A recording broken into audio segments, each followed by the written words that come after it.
TGIF, salamat Jesus at Biyernes na ulit.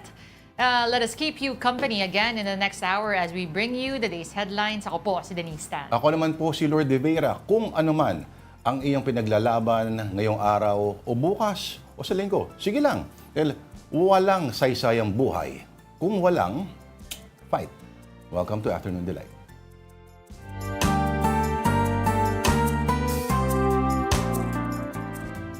Okay, as mentioned, today is Friday, September 19. Matatapos na, isang linggo na lang, no? A little over a week matatapos na the very eventful month of September.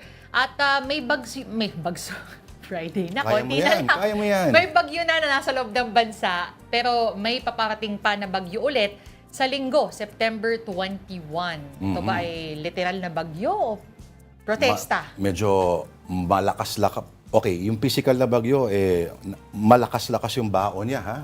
At may posibilidad pa raw na talaga mag-intensify pa. In two words na talagang would strike fear into the heart of anyone. Ano? At maghanda po yung mga taga-hilagang bahagi po ng Luzon. Ito ba si Mirasol na, ay si Nando? Nando. Si Nando, oo nga pala. Ayan, September talaga maraming nangyayari. Pansin ko. No? Madami. Ang Ondoy, September, ha? Ako sinicelebrate ko yung Ondoy. Talaga? Oo, yung water level, never binabaha ang lugar namin. Just that one instance lang. Nung isang huling linggo ng city. Minarkahan ko talaga yung water level. Para tuwing may gusto akong bilhin na kahit ano, titingnan ko lang yon, nawawala na yung desire ko. Ako kasi, nandun naman ako sa area na bahain talaga nung nangyari yung Ondoy. Ang pinaka-memorable doon, kailangan ako lumabas ng apartment. College pa ako noon eh. May dala akong, ano ba tawag doon? Yung sa kanin. Rice cooker?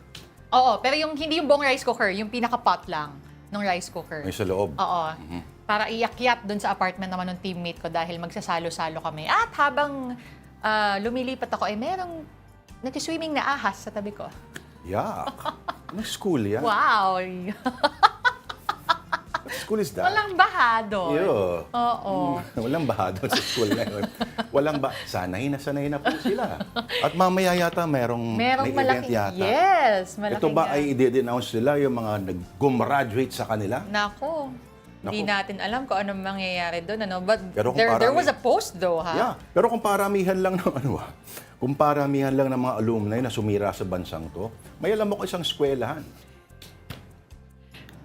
Mamaya na natin pag-usapan. Bubulong ko sa inyo. Oo, mamaya na. Mga ano pa yan, mga pinag-aral pa ng buwis natin yan, mga yan. Nako.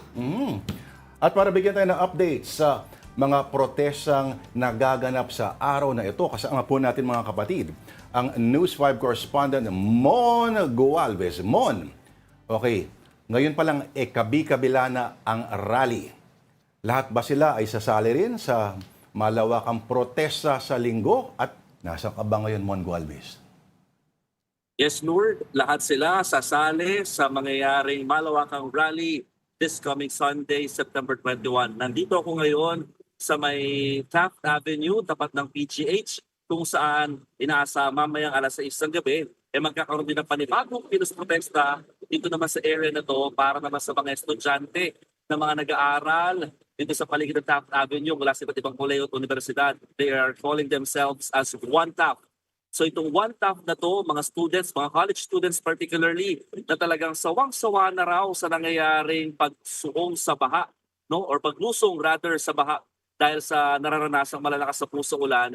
Yan ay kung napakinabangan daw sana itong mga flood control projects. So talagang umay na raw sila sa nangyayari at gusto ngayon ng mga katiwalian. Yung pinapakita naman ngayon na video, ito ay grupo ng mga rallistang nagpunta naman sa Menjola, Maynila kaninang bago magtanghali. Pitpit nila yung mahabang tela na kulay pula bilang bahagi raw na pakikisa nila sa global campaign na Draw the Line for Climate Justice. Ang sinasabi kasi ng grupo, kung napakinabangan daw sana yung pondo para sa mga pagtugon sa krisis sa kalikasan, hindi raw sana ito pupunta sa mga mga maanuman yung flood control projects na nasayang lamang daw ang pondo kumpara ng taong bayan. Kaya ng nakaraang araw, nakapantay pa rin o bantay sarado pa rin ng mga polis itong Menjola, Maynila. Actually, yung barikada dyan, hindi na inaalis, no? Dahil nga sa bigla-biglang sumusulpot ng mga rallyista. At yung bigla-biglang sumusulpot, talagang parami ng parami ang mga nagsasagawa ngayon ng kilos protesta, demonstrasyon, at lahat sila nag-uugat sa pinakapakay na yan ay kontrahin at talagang kondinahin itong nararanasan nga ngayon at nabibistong mga katiwalian. Sila pa rin yung grupo kahapon mo, ano? Tama? Iba na to, Lord. Oh, okay. Kahapon, yung grupo, mga transport group, no? At mga residenteng mga binaha. Ito kanina, si Calio de Guzman, nandyan din. Halo-halo kasi to. Grupo na ito ng mga kababaihan, manggagawa, kabataan, at yung mga para nga sa kalikasan. Si Calio de Guzman, ng Partido Lakas ng Masa, ang sinasabi niya, hindi raw sapat na makulong lamang ang mga sangkot sa korupsyon. Dahil ang kailangan tong solusyonan dito, wakasan daw yung pinakasistema. At para gawin daw yan, dapat daw matigil yung political dynasty na siyang pinakaugat daw ng pagnanakaw at korupsyon sa bansa. So yung kanina, bukod dyan sa long red cloth na yan, nagkaroon din ng panawagan para mag-inosina yung mga motorista. So dati, maalala natin kapag may mga nag-rally, marami nagagalit ang mga motorista na nakakasagaba lamang sila sa traffic, nakakasigip sila. Pero kanina, nung sila'y nanawagan ng tinatawag nilang busina kontra korupsyon, halos lahat, mapasasakyan, motorsiklo, mapatruck, talagang nakiisa sa pag-iingay para nga sa ginagawa ng mga rallyista nito.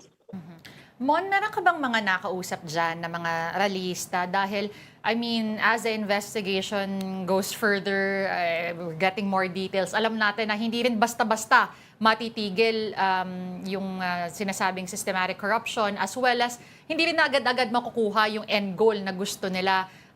This has to be continuous at kailangan kung gusto nila ng may managot, tuloy-tuloy din nilang gawin yan. Are they up for the challenge?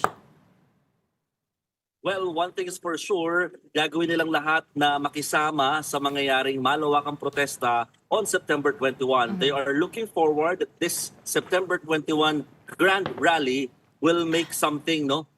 Hindi pa nila sinasabi kung after September 21 they will be doing such activities again in the streets sa mga susunod na araw, pero lahat ng nakakausap natin ng mga nagkikilos sa protesta, isang sinasabi nila, magsama-sama raw ang lahat ng grupo, mapa-individual o groups or other mga oriented organizations sa mangyayaring ang malawakang rally on Sunday. Sa English, unity. Dito pala mapupunta yun. Ay, Mon, ano naman? Kamusta naman yung security in the area? You talked about yung ibang mga nagmamaneho, may dalang mga sasakyan. Ano, syempre, dikit-dikit sila. Nakikita natin dun sa video kanina. To make sure also that the rallies are safe while they do that.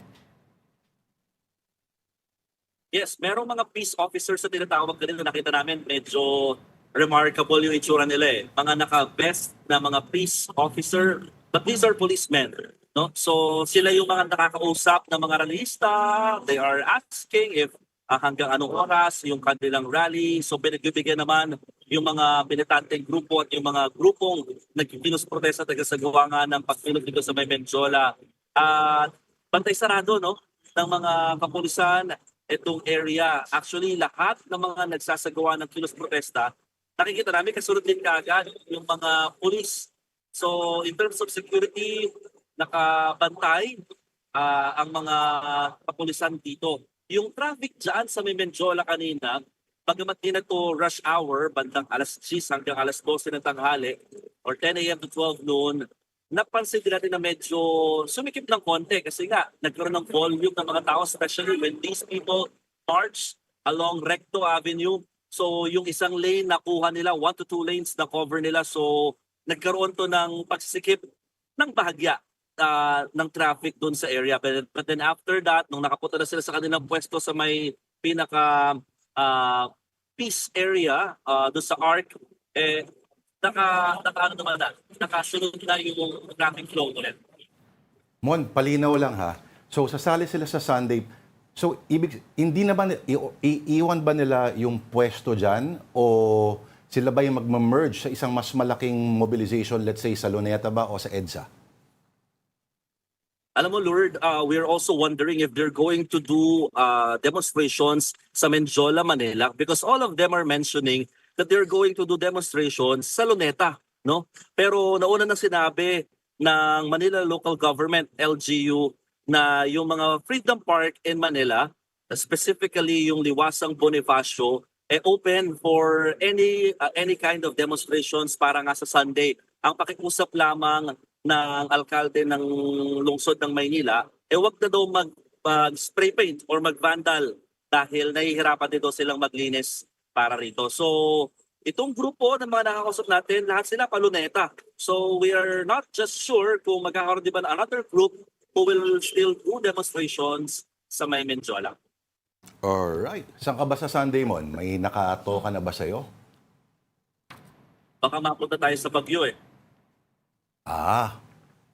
Ibang klaseng bagyo. Klaseng bagyo, oo. Oo, alam ba naman si Mon Gualvez ngayon, isa ngayon yung mga pambato natin sa ganyang harangan o sagupaan, makipagsagupaan sa unos at baha at mga dam. Hindi takot sa bahay. Hindi takot sa bahay si Mon Gualvez. Kahit Sunday. Pero magsisimba muna yan si Mon. Tama, Mon? Ano? Magsisimba ka muna, tama? Alam mo, nakaputi nga ako ngayon, saka naka-black pants Dapat meron akong church duty pero kailangan mo na magtrabaho. Ganyan si Mon Gualvez. Pag ako nagsabi niyan, hindi kayo maniniwala. But anyway, maraming salamat sa iyong report. Mag-ingat ka at sana makahabol ka mamaya. Ang ating News 5 correspondent, Mon Gualvez, reporting live from Manila. Nung sinabi naman, tinanggap natin as a fact, no? Oo Parang walang irony. Alam mong bahagi ng schedule. Oo, totoong-totoo talaga. At matatouch ka kasi parang, okay, duty first. Pero may isa pa siyang duty na alam mong gagawin pa rin niya mamaya. Oo. Na accommodate niya lang. Ibang klase talaga ang ating kapatid. Okay, and speaking of kapatid, the Kapatid Network will be covering the events on Sunday, September 21st. From the morning protest in Luneta, Manila, to the afternoon rally at the People Power Monument, we will bring you a blow-by-blow account of the anti-corruption action. Catch this special coverage live on One News, 1PH, and other Kapatid channels. Real-time updates on the ground reports and in-depth analysis all in one network. Protesta, a special coverage only on the Kapatid Network. Alright, meantime, the so-called BGC boys and contractor Curly Discaya are now under Senate detention. Discaya and dismissed Bulacan engineers Henry Alcantara, Bryce Hernandez, and JP Mendoza have been cited in contempt during the Blue Ribbon hearing yesterday. And that is for allegedly lying under oath over issues on flood control projects. And in case you missed it, here's what transpired in Thursday's inquiry. The flood control mess just got messier.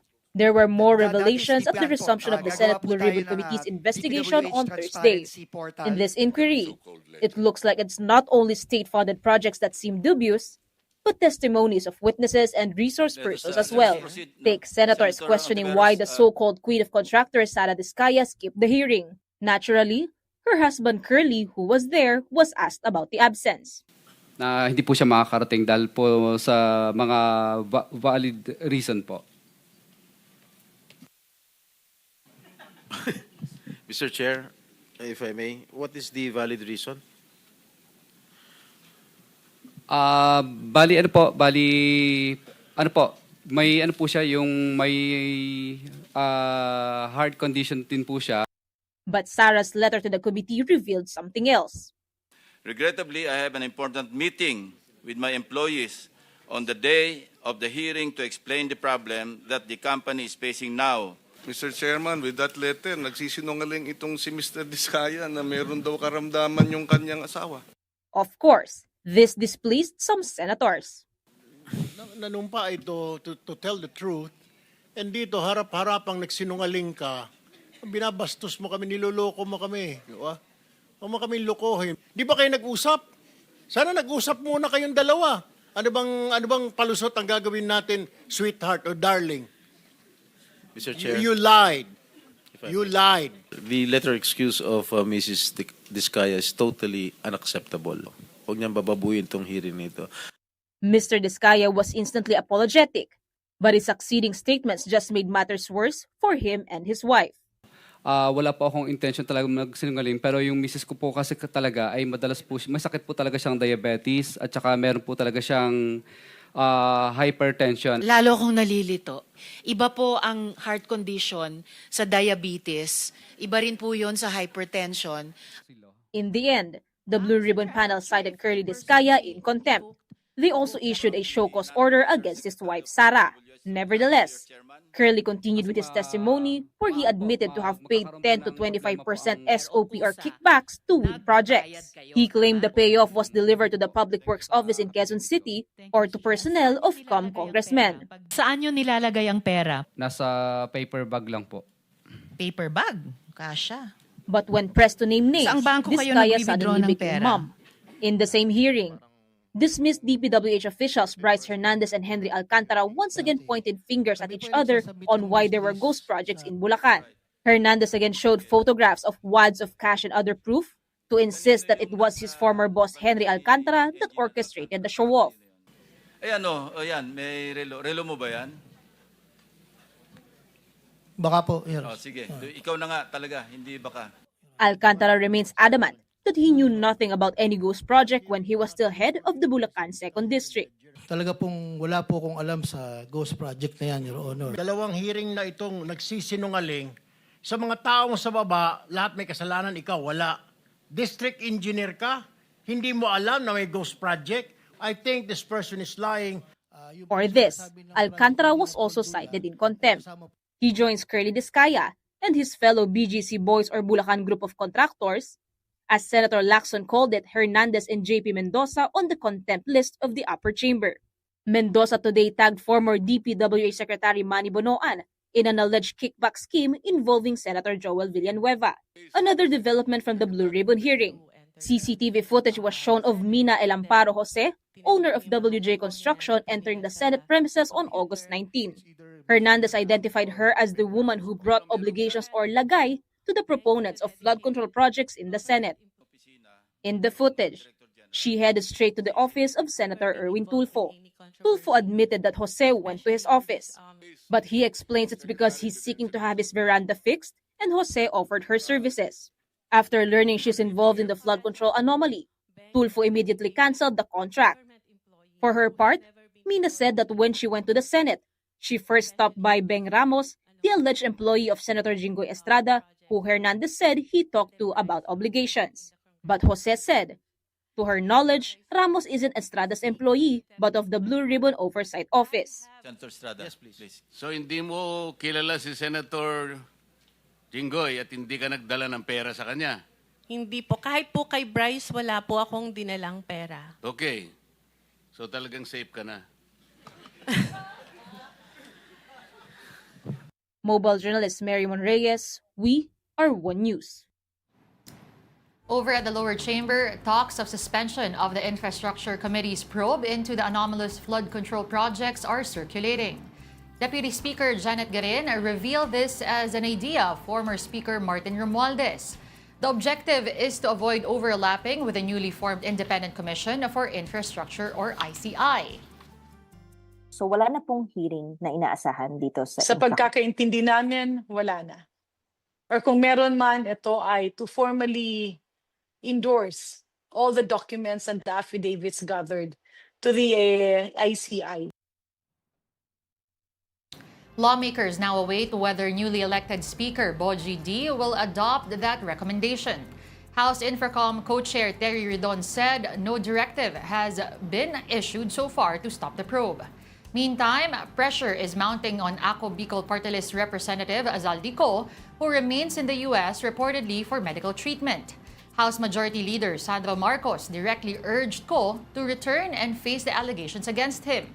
Garin noted that Romualdez had tried to reach Co for his early return but cited concerns over safety and the spread of disinformation. Co is being tagged in budget insertions and involvement in anomalous flood control contracts. I think he should come home, and they are too severe, and it's dragging the house in the mud. There were talks na to give him like a week or two at babalik na siya. Kaya lang hindi nga ito nangyari, no? Natatakot din sa kanyang kaligtasan siguro si Saldi ko. Sa pananaw ko lang 'yan, ah. So, etong mga bagay na ito siguro yung mga ina-iron out. For his part, Navotas City Congressman Toby Tiangco said he will ask Speaker D to require cause medical certificate, stressing that until the embattled lawmaker comes back, it appears the chamber is protecting him. Time out muna, marami pa kaming kwento sa inyo at magbabalik po ang Afternoon Delight. This is AP News Minute. President Donald Trump says he disagrees with British Prime Minister Keir Starmer over the recognition of a Palestinian state. The comments came during a joint news conference as Trump wraps up a state visit in the UK. Congressional Democrats have unveiled a bill that would bolster free speech protections against government officials. The bill comes after ABC suspended comedian Jimmy Kimmel's late night show following a threat from the head of the Federal Communications Commission. Clashes broke out between police and protesters in Paris, rallying against the government of French President Emmanuel Macron. Nationwide protests and strikes that hobbled the Paris metro and disrupted other services gave voice to widespread complaints over budget cuts. And officials say a suspected stalker, armed with a rifle, hid at his ex-girlfriend's home in Pennsylvania and ambushed police officers who came to arrest him, killing 3 of them. All 3 officers killed worked at the Northern York County Regional Police Department.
And this is still Afternoon Delight on One News. Ako po si Lord de Vera. At ako naman po si Denise Tan. Magandang hapon pong muli. Okay, on to the news. Tropical storm Nando has slightly accelerated while moving over the Philippine Sea. As of 11 a.m. today, Nando was spotted 1,005 kilometers east of Central Luzon. It is backing winds of 75 kilometers per hour and gustiness of up to 90 kph. The tropical storm is expected to intensify into typhoon category by Saturday and into super typhoon on Monday. That's before its exit from the Philippine area of responsibility on Tuesday. Nando may also pass close or make landfall over Babuyan Islands between Monday afternoon or end Tuesday morning. Meantime, Nando's trough, as well as the southwest monsoon or habagat and localized thunderstorms will bring rains across the country today. All right, and other news, the Independent Commission for Infrastructure uncovers substandard and ghost flood control projects during an inspection in Quezon City. And News 5 correspondent Gio Robles has the details. The Independent Commission for Infrastructure, or ICI, conducted its first public inspection of flood control projects in Quezon City.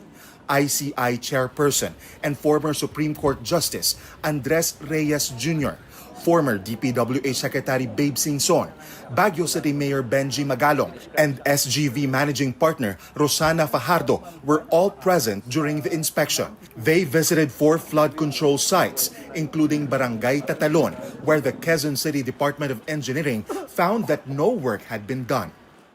Parang you're out of words. Unbelievable. They can be so bold, so comfortable na gumawa ng ganitong mga project. Another project along a river had no clear start or end points, and construction was reportedly substandard, posing potential risk to residents in the event of another flood. Yung span po ng San Juan River in Quezon City is around 4 kilometers. So yung nahati-hati po siya. Tapos hindi pa natin alam kung ano yung mga limits ng bawat isang phase. Kalokohan na yan. Chap-chap yan. Hindi naman obvious yan. Yung Blumentritt Interceptor, 3.3 kilometers, 3 phases lang. Quezon City reportedly has 66 ghost flood control projects, according to Mayor Joy Belmonte, who submitted an independent audit report to the ICI and DPWH. Public Works Secretary Vince Dizon said the modus operandi mirrors questionable projects in Mindoro and La Union. Yung patterns pareho, ganun din, walang mga plano, walang ni ha-ni-ho sa local government. Hindi kumuha ng building permit, kamukha din nung sa Mindoro, kamukha din nung sa Bulacan. So may nakikita tayong recurring pattern dito o modus. For News 5 Gio Robles, we are One News. Here now is a quick rundown of more stories on One News. The Department of Justice has begun evaluating contractors Curly and Sara Diskaya for inclusion in the Witness Protection Program.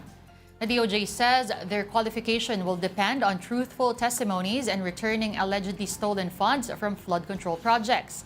The agency also warns that protection is a privilege, not a right, and lying may lead to perjury charges. The Diskayas earlier implicated congressmen in supposedly anomalous flood control projects.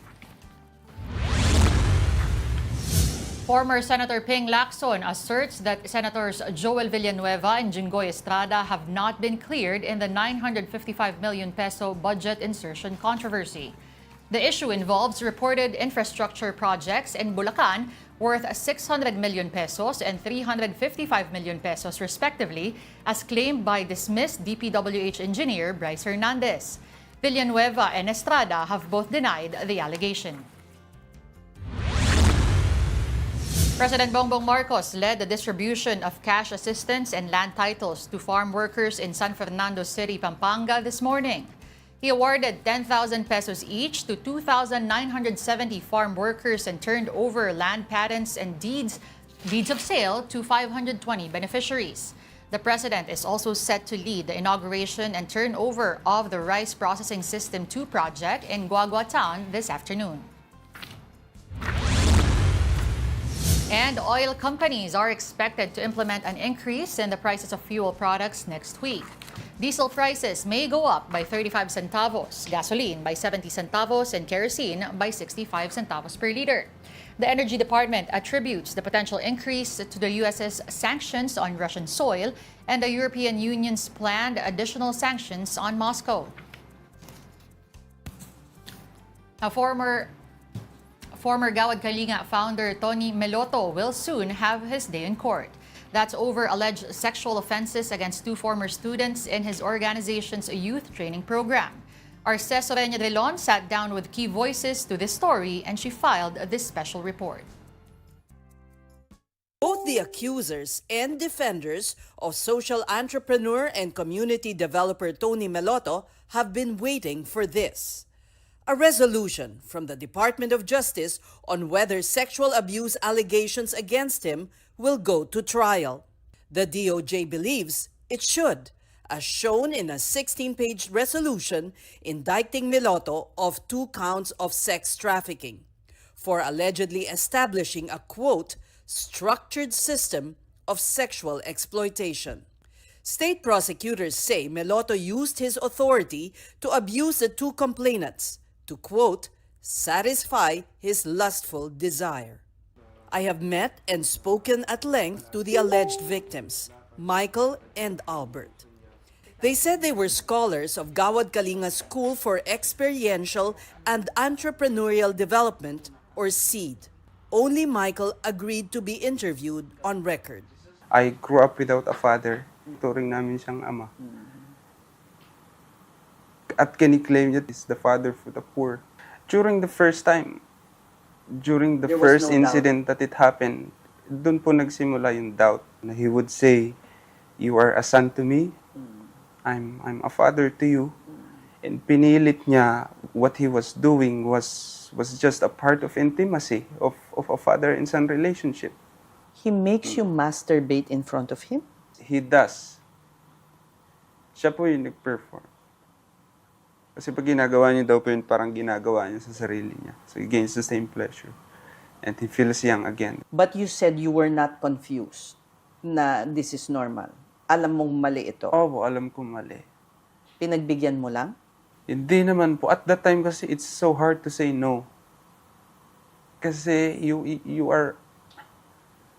I was thinking that I was in this scholarship created by him in a place kung saan he dominates.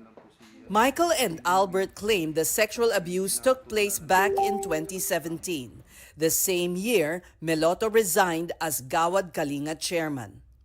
Before this, GK was a thriving anti-poverty movement since its establishment in 2003.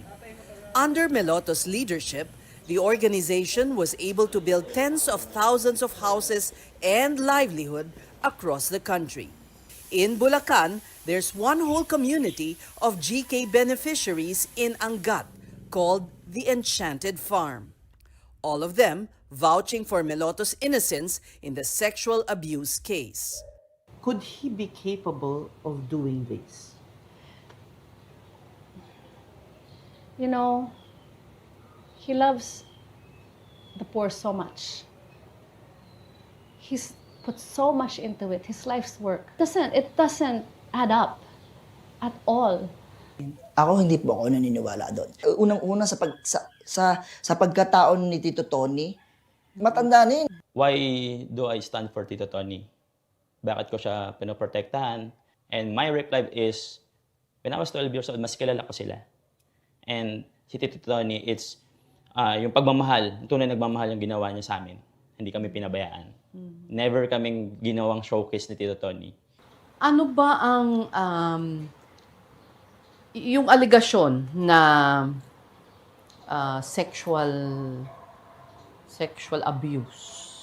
Sa tingin nyo, ano sa tingin nyo ang katotohanan doon? Naniniwala ba kayo? Hindi po kami naniniwala po yun. Dahil po napakabait po ni Tito Tony. Hindi po kami naniniwala sa mga sinasabi po. Anong alam niyo sa katauhan ni Tony Meloto? Mabait po yan. Minsan po hindi kami trinato niya na iba. Pamilya po talaga. Kaya hindi po kami naniniwala doon. There's no doubt Tony Meloto has established a legacy, which now hangs in the balance because of these allegations. He has vehemently denied the charges. This is his truth. And then there are the versions of his story from defenders and accusers. Right now, we also give you a quick look at stories from our partners, the Philippine Star and Business World. The Philippine Star has a report on China urging the United States and Japan to withdraw a Typhoon missile system showcased at the Resolute Dragon military drills. The weapon was earlier deployed in the Philippines and is being considered by Manila as a future acquisition. On Business World, the Agriculture Department has ordered an audit of all farm-to-market road projects from 2021 to 2025. This is in light of the flood control mess. The Public Works Department is in charge of the commissioning, bid out, and construction of the DA's farm-to-market structures. For more details of these stories, you can visit the social media pages of the Philippine Star and Business World. Do check out as well the social media platforms of One News PH for the very latest news. And shifting gears now, 2 Filipino doctors are leading efforts to provide critical women's healthcare services and surgical missions to those in need. And we have them right now on Zoom. Dr. Randy Lizardo, a minimally invasive gynecologic surgeon and assistant clinical professor at the George Washington University, and Dr. Romel Reyes, acting chief of the Department of Obstetrics and Gynecology at Salcedo Doctors Hospital. Docs, welcome po sa Afternoon Delight, si Lord po at si Denise. Good afternoon. Good afternoon, Good everyone. afternoon po. Gusto mo? First Okay. question. Sige, Doc, first off, can you just describe the types of medical missions, because we heard that you do those, that you would conduct? So, good afternoon, everyone. So, at Salcedo Doctors Hospital, the medical missions we conduct are centered on women's health. So, we attend to patients and do free consultations. Any concerns, may it be in the field of obstetrics or gynecology. We have patients coming for prenatal consults, maybe a low risk or high risk pregnancy, pregnancies for spontaneous vaginal deliveries or cesarean deliveries, for medical and surgical management of various gynecologic conditions like myoma, pelvic organ prolapse, ovarian new growth or masses, and we also offer pap smear, which is a form of cervical cancer screening. Okay, paglilinaw lang, Doc, ang Salcedo Doctors Hospital ay wala po sa Makati, kundi nasa may Eastern Samar. Am I correct, Doc? Sa may dating part ng Giwan Yes. niya. Apo. Opo, nasa Region 8 po kami at isa po kami sa 6 na provinces sa Region 8, which is Eastern Samar po. And nasa Eastern Samar po yung municipality of Salcedo. Yes. Kay Dr. Randy naman po, Doc, dyan po sa Estados Unidos, alam po natin na yung state po ng gynecological healthcare sa Pilipinas, I'm sure, contrasting doon sa first world po, gaano po kalayo ang consciousness ng ang Pilipinas pa rin pagdating po sa ganyang uri ng healthcare, sir? There's a big stark contrast in terms of what we would consider normal everyday healthcare here in the U.S. And going back to the Philippines on these trips, it helps me realize the disparities of healthcare that's available, what we oftentimes take for granted here in the United States as routine. It seems like it's almost sometimes a privilege just to have something as simple as a regular pap smear back in the motherland. And that's just some of the more basic types of services that are provided through Salcedo Doctors Hospital. With our collaboration with the local providers that are in Eastern Samar, we're now able to also provide enhanced, minimally invasive types of surgeries that are associated with a much quicker recovery, fewer complications, and the incisions to perform these bigger surgeries are a centimeter or less, as opposed to the traditional incisions, which are fairly large, either up and down or sideways. And that's make a huge impact in terms of recovery, the ability to get patients back to their regular daily activities, and definitely elevate the level of care that's received. Okay, so just a question for both Dr. Lizardo and Dr. Reyes. Through your medical missions, the surgical missions, what is the biggest realization in terms of, I know, Doc Randy, you just mentioned something as simple as a pap smear, I guess in the States is such a privilege here. But for you both, ano po kaya yung parang biggest realization or biggest thing na napapansin nyo in common with all of your patients kung bakit yung mga quote-unquote simple procedures like that is parang very rare for them also? Dr. Mel? So Dr. for Andy? these Okay. patients particularly, Go ahead. yes, for these patients, particularly those patients who come to us for consultation, mapa-OB man po or gynae, most of them, first access po nila to sa specialty care. So, yung iba, may mga malalaking mga bukol na kasi hindi sila nakakapag-konsulta. And ito po yung kind of care na binibigay namin ngayon sa mga pasyenteng ito. So marami lang factors, pwedeng mas inuuna nila yung pamilya nila.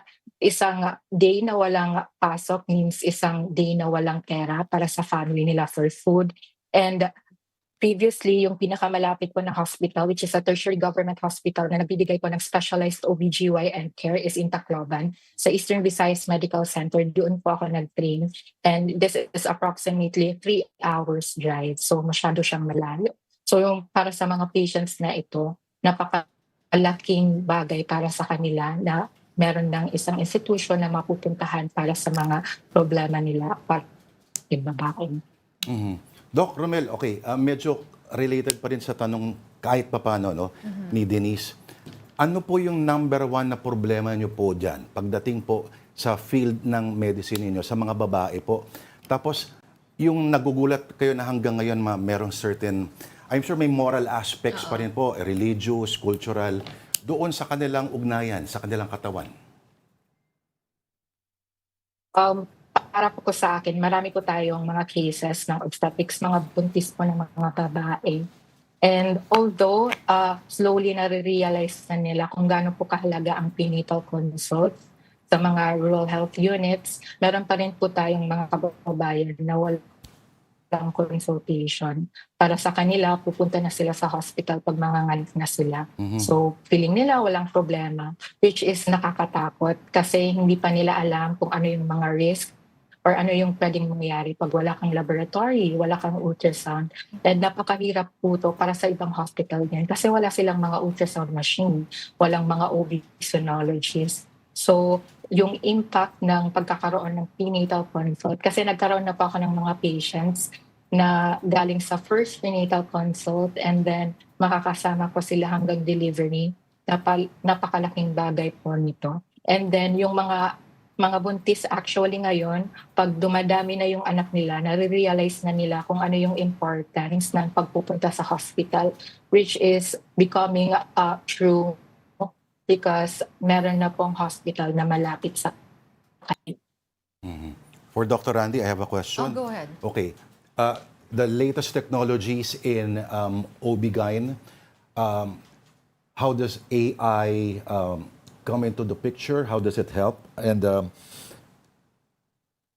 remote or robot-assisted surgery, sir, how? And do these essentially mean that they're expensive and probably a challenge to a country like the Philippines? Yes, definitely.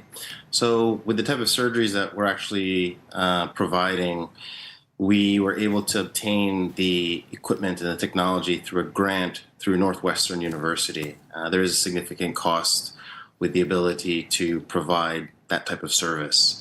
Although we're not utilizing AI per se, the laparoscopic equipment that was purchased, our anesthesia equipment that was purchased, you're correct, there is a significant cost to all of those things. And that is definitely a limiting factor, not only in the Philippines, but throughout the world. Again, in the US, it's hard to find a hospital that doesn't have access to these types of services and the type of equipment that we now have in the Salcedo Doctors Hospital. And to think that we are now able to do those things in such a remote area, it's an honor, it's a privilege, but you're correct, there is a significant cost associated with that. Just recently, we did have to purchase a new anesthesia machine after having one for just a few years because the conditions, those equipment pieces weren't meant to survive in, I guess, in such a high humidity, high heat and type of environment. So things like the tubing and a lot of the wiring decays a little bit more rapidly. And for that, we have to have the means and the support by which to continue to provide the care that we are. Okay. Meron naman din po bang, I guess for the both of you, meron din po ba kayong any upcoming medical mission plans? And dagdag ko na lang din po, gusto ko lang malaman. Kasi, Dr. Mel, you were also telling us a while ago na yung problema is hindi talaga nagpapacheck up yung mga tao. Do you think, I know, I fully understand yung pinansyal na aspeto ng kanilang mga buhay. No? Pero do you think din ba ito yung parang dahil nakasanayan na Pinoy na lagnat laki lang yan or ganyan? It's just the mentality na wala lang to. I can power through this also. As a young professional po, nakita ko po kung ano yung change ng mga tao in terms of seeking consult for their health problems. May factor din po yung dating pag-iisip ng mga Pinoy. Pero mas nakaka-happy pong tignan yung mga pasyente na mas nagiging health conscious na po sila. Aside from other barriers like hindi nagkakaroon ng hospital na malapit, walang pera. Pero pag pumupunta sa amin yung mga pasyente, sinasabi nila yung mga problema nila. Pumupunta sila kasi gusto nilang magkaroon ng lunas sa kanilang sakit. Hindi dahil feeling nila mawawala lang to, pero alam nila na may makakatulong sa kanila. Dr. Randy? Okay. Meron din po bang mga upcoming missions pa po? Medical missions? There was just a trip that had providers that were there and left this past week. They were there for 2 weeks, and I myself will be returning in mid-October. So there's a rotation of 5 main surgeons from the U.S., from across the United States, that go there every couple months. And we go there, we train doctors like Dr. Reyes.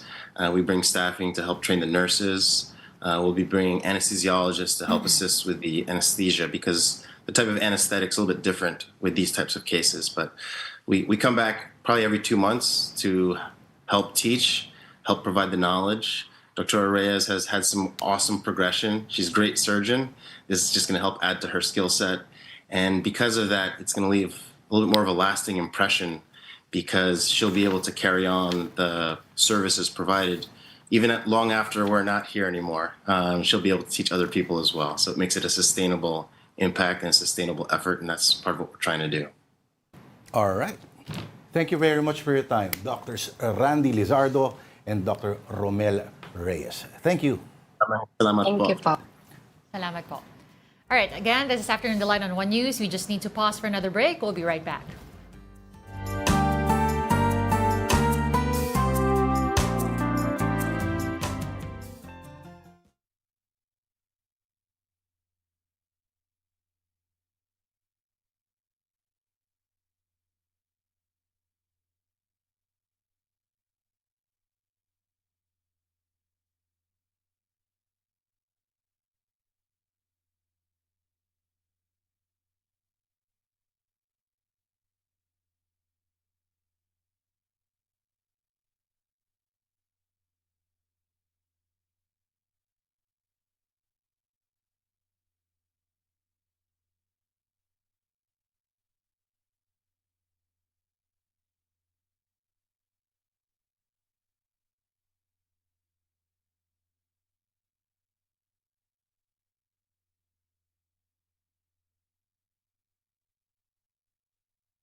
You are still watching Afternoon Delight. Thank you for staying with us. And our delight of the day, walang iba kundi ang Pampajivi, Lomi. Oh.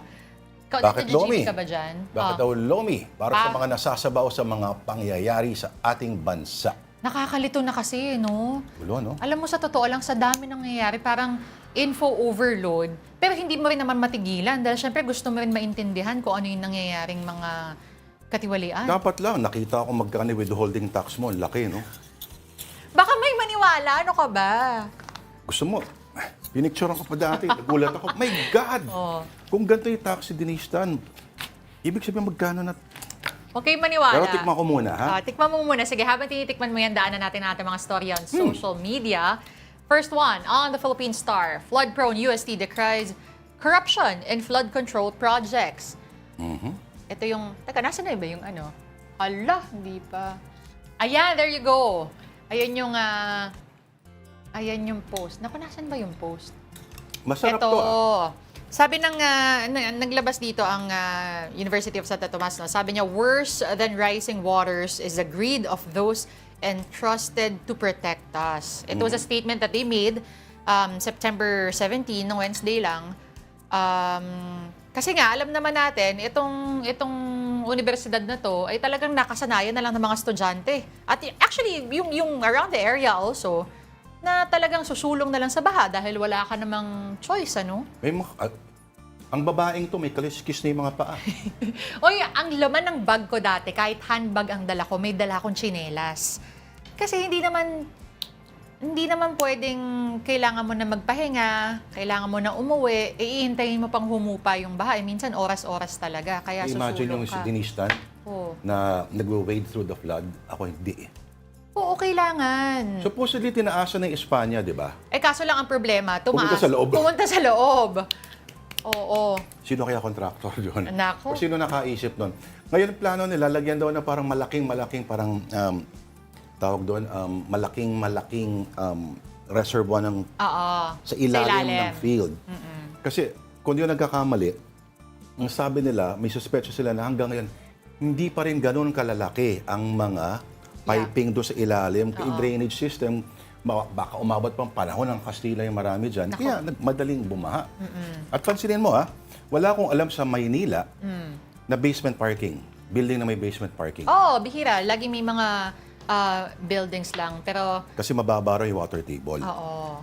At kung titingnan mo talaga, maraming areas.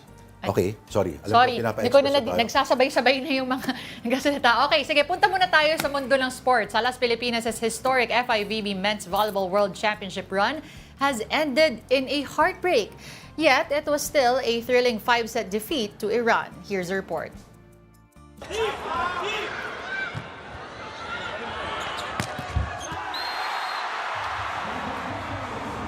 Alas Pilipinas gave their all in a thrilling 5-set battle against Iran in the FIVB Men's Volleyball World Championship.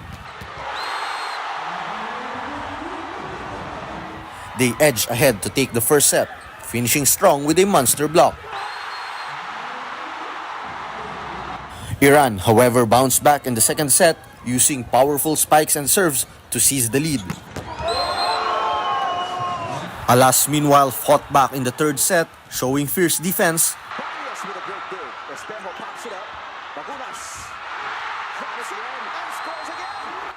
Precise spikes and killer serves to claim a 25-17 win. The fourth set was a tight battle, eventually pushing the match into a decisive fifth set. In the final set, Iran jumped to an early lead. The Philippines fought back, but a crucial net touch call shifted momentum, giving Iran the 22-20 victory. The Iranian squad advanced to the round of 16 as the last remaining Asian team. Despite the heartbreaking loss, Alas Pilipinas made history with a win over Egypt, proving that Philippine volleyball can compete on the world stage. From the start naman ng tournament, di naman namin na-expect na aabot kami sa gantong pagkakataon. Ayun na, syempre naging masaya kami na na umabot kami sa gantong klaseng sitwasyon na pwede kami makapasa sa round 16. Hindi namin na-expect, pero ayun nga, binigyan kami ng chance and ginrab naman namin. But ayun nga. I am very proud because we improved a lot. We show that we can play a good volleyball. I am pity in a way that we lose because we were in a dream. And they woke up just 1 point before that the dream was finished. But that's life. Yeah, because, okay. All right, still in sports, UAP Season 88 will kick off tonight with a grand opening ceremony hosted by the University of Santo Tomas at its grandstand. The festival-like celebration will feature the traditional Tamasian welcome walk, a Paskuhan-inspired concert, and a drone and fireworks display. This year's theme is Strength in Motion, Hope in Action. A total of 48 events will be contested this season, with UST defending its general championship titles in both collegiate and high school divisions. Catch the grand opening ceremony this Friday live at 6:10 p.m. on One Sports. Ano, in motion, ano yun? Hope in action. The action of the ocean kasi pag may baha, para mag-rhyme din. Okay, meantime, beauty queen Annabelle May McDonald is set to represent the Philippines in Miss Globe 2025 in Tirana, Albania next month. And she is with us live in the studio. Welcome to Afternoon Delight, Binibining Pilipinas Globe, Annabelle May McDonald. Hi, thank you so much for having me. Good afternoon. Good afternoon. Hi, Belle. Hello. Ako si Lloyd. Familiar. Hindi, baka si John Lloyd din nakita. Oo nga, no? Nung John Lloyd na hindi Pagkamalan ka nagpapagupit. lang. Must be so tiring for you to be... Minsan, kainis na nga, gusto ko mag-ahit na lang eh. Oo. Si Belle ay ang representative, ang bambato ng Pilipinas sa 2025 Miss Globe. Okay, unang tanong, ito profound geopolitical question. Okay. Meron ka bang walk? Walk, yes. What do you call it? Well, I didn't call it myself, but my supporters have named it either the Ex-Senadora walk, which I agree with. And Ex-Senadora. because the alternative is murder walk, and that's not really Yeah. globally friendly. So, Ex-Senadora na lang. I like to steal the scene na lang. Sayang, no? Hindi abot sa maigsilang runway natin dito. Oo. Pa-demo sana, no? Pero wag na lang. But meron ka bang specific, you have a trademark wave? Talaga ba? Hindi naman. Parang Parang ganun lang. Okay. Actually, when I got crowned, it was a joke. Parang sabi nila, why did you do this? Well, you were getting crowned. No joke, Did man. you look back at the video? I did. Yeah, you can search it on YouTube. I literally did this little wink because it's an inside joke me and my boyfriend have. You know, we kind of, I make fun of myself. You know, oh, beauty queen. You know, we wave like this, like we're waving some kind of satellite. So, ayan, parang I just like to be more authentic, I guess, with the crowning moment. Just to make a quick shout out to him. Yeah. Huwag ka mag-alala. Si Lord din paminsan-minsan. So I guess I do have a signature. Yeah. You're right. Once again.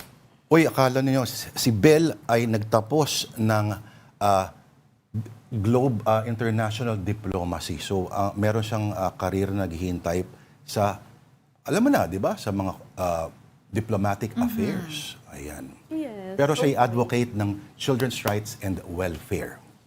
Yeah, okay. Can you talk about that some more para maintindihan namin what you're really trying to advocate for and as well as your preparations for Miss Globe? Right. So, well, you're right that advocating for children's rights and welfare is something really close to my heart. So, the way I've gone about it is I've been an advocate since 2022 for Save the Children Philippines. They're a non-government organization. And, you know, as somebody who went through a rough patch when I was 15 and somebody who could identify as one of the marginalized kids in this country, I think that I feel safest when I'm with Save the Children Philippines because they're for and with children, meaning they really intensely collaborate with kids in policy making, and they even lobby bills. You know, they even lobby bills in the Senate and Congress to always make sure that bills don't, you know, hinder or impede upon children's rights, but rather advance them. So it's great, you know, hopefully more people will be on board, whether they're wanting to support any of the existing programs like the Life Changer for Children programs that Save the Children has. It's either sponsored by corporations or in collaborations with LGUs. But yeah, lobbying bills is also goes a long way with how they achieve their mission. So yeah, hopefully more people will know about Save the Children Philippines and will get to support it. But going back to my preparations, aside from being on top with the advocacy, because you know, Binibining Pilipinas is first and foremost a charity. That's something that I'm very grateful for, and you know, with BPCI's strong legacy, hopefully we can make something of it together with Save the Children Philippines. So that's. But aside from that, you know, all the boring stuff. Just kidding. All the boring stuff like Q&A training, that's pretty standard. We do a pasarela or catwalk. I think so, because you can never be too prepared naman. Sabagay. Basta when nervous, laging may world peace sa dulo. So, first part, thank you for that wonderful question. No, 90s na yung world may bago peace. pa ba ngayon? May bago Bago is empowerment. Oo, yung bagong go-to scapegoat word. But nonetheless, training for Q&A, training for pasarela, makeup, and learning how to do my own hair. It really does empower you. It really does go a long way in making you more confident. Kasi a lot of people don't know or may not know about this, but when you're competing internationally, you're a one-woman team. So you have to be on top of everything and be independent. Although organizations provide makeup artists and hairstylists, syempre you don't want to be a burden naman to the production, di ba? What's the hardest part of it all? Hardest part, practically, the diet for sure. There's Huwag mo siyang takutin. no, Takot sa diet. No, Go ahead. Sorry. I guess the diet and just having a healthy sense of body image. I think now, especially with fashion trends leaning more towards the heroin chic trend once again, after that brief window of body positivity in the 2010s, it's still hard to have a healthy body image. So that's why I'm very grateful to my fitness coaches, because I don't want to be skinny anymore. I want to be strong, and that's the way I go about it. And yeah, just learning more about nutrition, how it works. That's been a challenge that I've gratefully handled, I guess. From personal experience, if you can share, madami pa din ba on social media, like constantly on the comment section, criticizing you na dapat ganito, this is how you look, dapat ganyan? Oh yeah, I mean, I used to get teased a lot for my teeth, for some reason, when I joined my first national. And now usually the comments are about my body and how I'm still too big to fit a mold of a beauty queen. Yeah, I don't know. So, I mean, it's interesting that I've been in the pageant industry for 9 years. I started with local pageants. And it's only now that I've had comments about my body. So, I guess it's something that I should take with a grain of salt, that obviously I can definitely improve, and that's why I'm still training in the gym and whatnot. But at the same time, I don't think there really is a mold that we should aspire to. As long as it's a healthy one, then that's the best fit for any woman, or beauty queen or not. At pag tinignan mo yung mga nagko-comment yun, ang sexy nyo, no? May ganun ng Tingnan mo. Anyway. Okay. Sige, it is time to maybe invite your fans, call for support. Yeah. Yes, so thank you so much mga kapatid for, tagging along this journey with me and supporting me, having me here on this program. Thank you so much. But you can definitely go an extra mile by voting for me. When you check out the official website of the Miss Globe pageant, you can click on my picture and the Philippine flag and read the instructions below to vote for me. And at the same time, you can follow me on Instagram and Facebook at Annabelle McDonald. It's NNL. And yeah, please, follow me, give me a follow, send me some love on some comments. And just be with me along this journey. It's going to be fun, and I can't wait to share it with you all. So thank you so much for your support. Matay, fighter kayo. Alright, Okay. good luck, Day. Ha? Thank you. Okay, nasa likod mo lang kami kung kailangan mo ng mga magdadala ng bag mo sa Albania. Oy, grabe naman. Dasal na lang. Dasal na lang. Thank you. Alright. So, pagdasal po natin ang ating pambato sa Miss Globe 2025 at M-Quest Talent. Baka naman. Bigyan naman. Alright. Andiyan yung mga boss natin, kausapin natin. So, thank you. Good luck on the campaign. Binibining Pilipinas Globe, Annabelle May McDonald. N-L. Yes, thank you. Alright, and we have to thank our viewers for watching us. That will have to do it for us this week. Salamat po sa panonood ng Afternoon Delight. Happy weekend. Ako si Denise Tan. join us again on Monday, 2 p.m. Lourdes de Vera po. Kung merong TGIF, salamat Jesus at Biyernes ulit. Alam mo na.